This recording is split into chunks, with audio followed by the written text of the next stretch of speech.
Pop quiz. What is the single most important piece of paperwork that you will ever make as a stage manager? My name is Kent, and this is your half-hour call.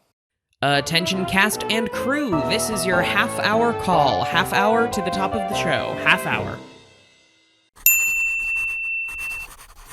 Alrighty friends, we are back with yet another episode of the Almost Complete Guide to Stage Management. This is part one of a several-part series within a series about marketing yourself as a stage manager. No, you don't need to run targeted ads on Facebook, but there is a surprisingly large amount of marketing that goes into getting jobs as a stage manager, including resumes, cover letters, and portfolios. And it's not often referred to as marketing, but that's really what it is. But if this is your first time here, welcome. My name is Kent, and you are watching Half Hour Call, where we're dedicated to shining the spotlight on technical theater. So if you want how-to videos, interviews with industry leaders, and insider theater updates, make sure you hit that subscribe button and notification bell so you never miss another video. I want to preface this entire video and this entire series by saying that this is based on my opinion and experience, what I was taught, and the opinion and experience of other stage managers I have spoken to personally. Everyone is going to have their own style and preferences, and every hiring manager is different. So please take everything that I'm saying with a grain of salt, and I welcome dissenting opinions down in the comments. And make sure you stick around to the end of the video where I will share with you the top 5 do's and don'ts of resumes as shared with me from professional working stage managers around the country. But for now, the answer to the question you've all been waiting for, the most important piece of paperwork you will make as a stage manager is your resume. Not only is your resume the piece of paperwork that allows you to get the job to make other pieces of paperwork, it's also the first introduction employers will have with your document design and written communication skills. Your number one priority should be to make sure that you are clearly conveying information in a way that makes sense and is easy to read. Guide the eye where you want the hiring manager to look, and the easiest way to do that is through formatting. At its core, theatrical resumes all look pretty similar. They generally have 4 sections: the header, credits, skills and education, and references. Let's start with the header. The biggest and most important part of the header is your name. The second most important part of the header is your contact information, and this is generally your phone number and email address. Don't put your home address because 99.9% of the time it is not needed, and 100% of the time not putting it protects your privacy. Also, include your pronouns, union affiliation if applicable, and the fact that you're a stage manager. The header has the most wiggle room in terms of how much space it takes up. If you only have a few credits, you may opt for a more vertical format like this. If you have a lot of credits and other information to include, put it into columns like this. Personally, my header also becomes the header for my cover letters, and if you really want to get fancy, it can be your email signature as well. This creates a cohesive brand for all of your marketing materials and really highlights your document design skills. A huge, long page of credits may look super impressive, but it's incredibly difficult to read, and the hiring manager is much less likely to actually read your credits.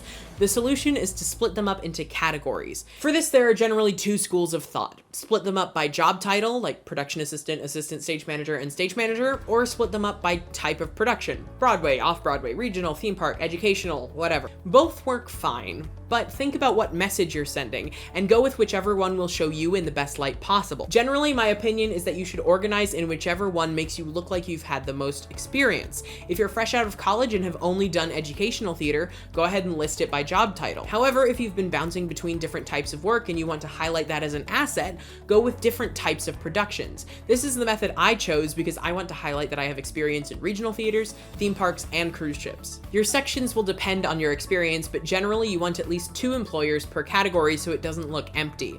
Personally, I would make an exception for a Broadway or national tour credit because I would want to highlight that. In the meantime, while I wait on those credits, my categories are regional stage management, commercial entertainment stage management, and relevant experience. You may start off with educational theater and professional theater as your 2 categories, and that is perfectly acceptable and clear. While you want to show yourself in the best light, you should always make sure that you're representing yourself accurately. Listing the credits themselves is fairly simple. In some order, list the show title in italics, your role, the production company, and your supervisor or closest collaborator. Make sure you're listing the production company or producing entity and not the physical theater you're in, especially if the theater you're in produces its own shows and you're not employed by that theater. For example, my alma mater UCF produces shows in their local touring house, but that's still a Theater UCF show. It is not a show produced by the Dr. Phillips Center. Your supervisor or closest collaborator on the project will depend on your role. If you're the production stage manager, you'll probably want to list the director. If you're an assistant stage manager or a production assistant, you'll probably list the production stage manager. Essentially, you want to include the person who will be most able to speak to your skills. The jury is out on whether or not to include years on your credits. I personally don't, because it doesn't feel particularly relevant and they can always ask if they're interested. If you did the same show multiple years in a row with the same company, it might be worth adding a note about that. Also, if you put an upcoming credit for which you've been hired but has not opened, be sure to note that as well. Ultimately, remember that the resume is a marketing tool. If you've had a really bad experience at a theater or you don't think it'll help you get a job, leave it off your resume. It's not a transcript of everything you've done, it's a highlights reel of your best attributes. My philosophy for the skills section is that you should put skills that are relevant to theater and stage management, but are not inherent requirements of the job for which you're applying. This could include certifications, hobbies, special training, and anything else that could be relevant. I have things like CPR certification, stage combat certification, COVID compliance officer certifications, my stage managing intimacy course, reading sheet music, and the like.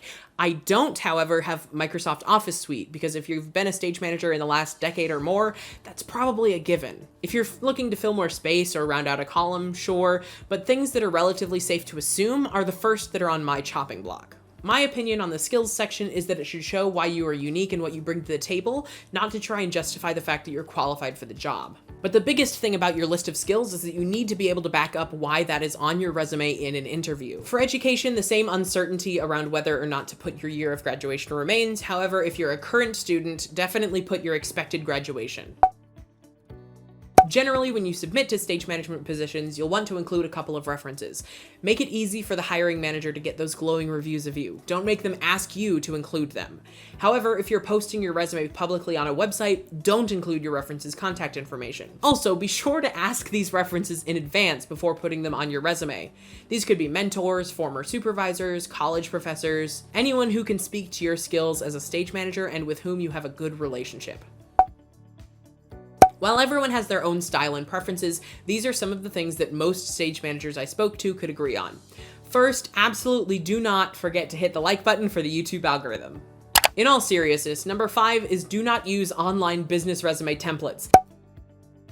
They're not made for stage managers. You don't need a summary or an objective statement, and you don't need to list job responsibilities. And from what I'm hearing in the business world, most online templates aren't even that great for business resumes. So all around, stay clear. Number 4, do make it your own. Your resume is a marketing tool used to show you in the best light possible. As long as what you do functions like a theater resume and has the information that is needed and it's easily identifiable, you can add unique personal touches. For example, in my header, I use these icons to indicate email, phone number, and website. I also use these on my website, on my business cards, on pretty much everywhere I put my branding. Also, a simple color is fine as long as it prints in black and white. Number 3, do not save it as a Word document with a generic file name. First, sending someone a Word document is a recipe for disaster. All of your hard work and beautiful formatting will look ridiculous on another computer, so save it as a PDF. Second, name the file with your name. If you send a hiring manager resume.doc, it will quickly become resume.doc24 and they'll never find it again. Save it as something simple and searchable like firstlast_resume.pdf. I also like to include the date in my file name, so if I submit to the same theater in the future, they'll know which version they have on file is the most up to date. Number 2, do keep it to 1 page.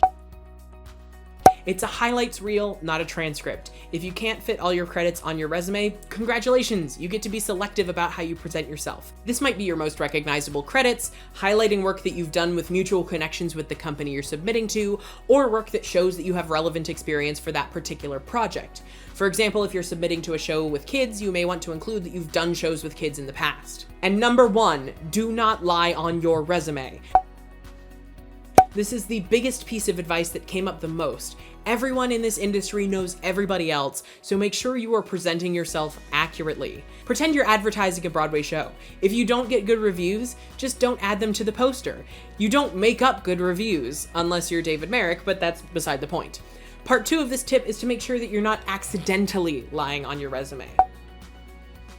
Are you misrepresenting an educational or community theater credit as a professional credit? Are you listing the venue rather than the production company? Are you clearly identifying when you were a sub rather than a full-time stage manager, or whether something was a reading rather than a full production? All of these can be complete accidents, but it can make a huge difference in how your resume is perceived. If you only take away one thing from this video, remember that your resume is not supposed to make you look like the perfect stage manager, whatever that means. It's designed to present you in an honest way, but in the best possible light. Thank you so much for liking, commenting, and subscribing. My name is Kent, and this has been your half-hour call. Find the perfect gift for the stage manager in your life at the Half Hour Call store, now with free shipping on all domestic orders. New products added frequently. Visit KentJamesCollins.com/store to shop now.